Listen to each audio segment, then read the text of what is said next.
What's up guys, this is 1UX1 and I'm going to show you the tools that you have to use in UX design and UX research. Your colleagues will expect you to know how to use these in most environments. Now there may be variations of these, but they'll be very similar in terms of the functionality. The first one is Trello. Trello is very common for project management, especially in UX design. Now Trello, this is one of the apps that they use in sprints. So everyone needs to know what you're doing, what you're working on, what's on hold and what's been shipped, what's been done.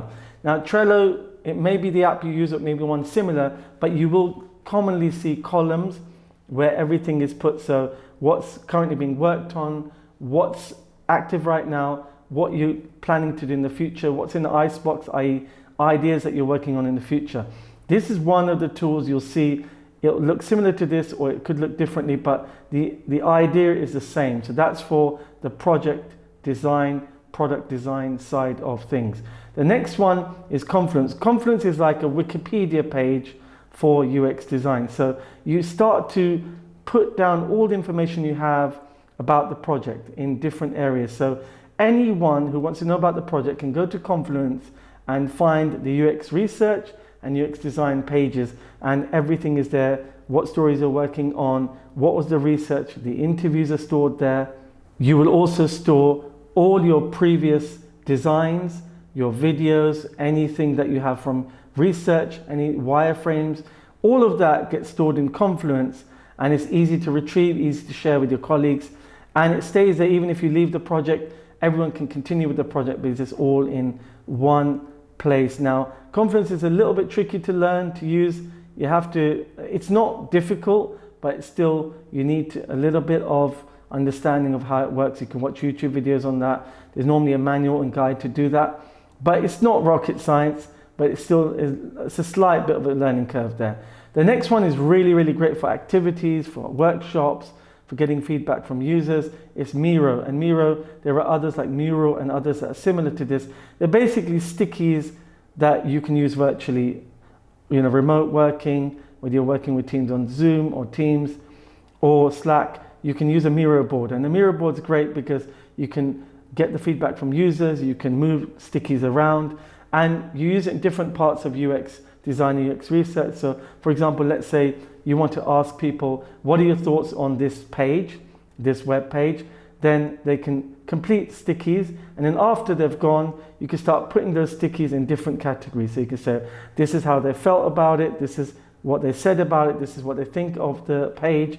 So you can start to design, let's say, an empathy map, or you might want to prioritize. So you might say, right, what functions would you like in this website page? And then write it on the stickies, and then you start to put those into different areas. So this is for navigation, this is for the call to action, this is for the contact us page, whatever it might be. So you can start to categorize, and Miro is great for that. The next one is Jira. Now Jira and GitHub are two technical related apps that you're going to have to use to give your designs, your wireframes, your solutions, even at research, to the rest of the team. So Jira and GitHub, they look quite busy, they're quite difficult interfaces if you've never seen them before, but they are quite straightforward once you know how. And it's all about tickets. So you write a ticket on what you're doing. So let's say you are wireframing a design. So you'll create a ticket, wireframing a design.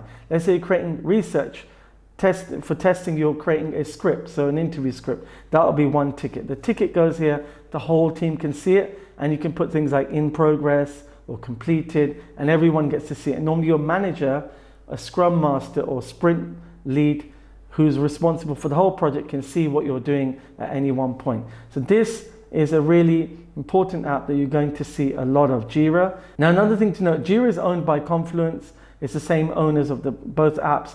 So you can actually use both at the same time, which is really helpful. So if you've got information in Confluence, you can add a link to that file in Jira so everyone can see the background. Let's say you've got a user research report in Confluence. You can add a ticket in here with that link in here, or a video. You could even add a video to Jira, which they can watch. If there's a link to it from Confluence, they can watch the video. Let's say it's a user research interview, you can put that in here, or a clickable prototype, you can show that in the ticket. So it's really, these are essential tools you're going to need to use. If it's not this, it'll be a very similar one to this, So I thought I'd show you that. Also, don't forget to download the free UX design and UX research guides below that will help you in your career, and subscribe and watch the whole series of these clips that are 5-minute videos to teach you about the real world of UX design and UX research. Thank you guys for watching, and I'll see you on the next one.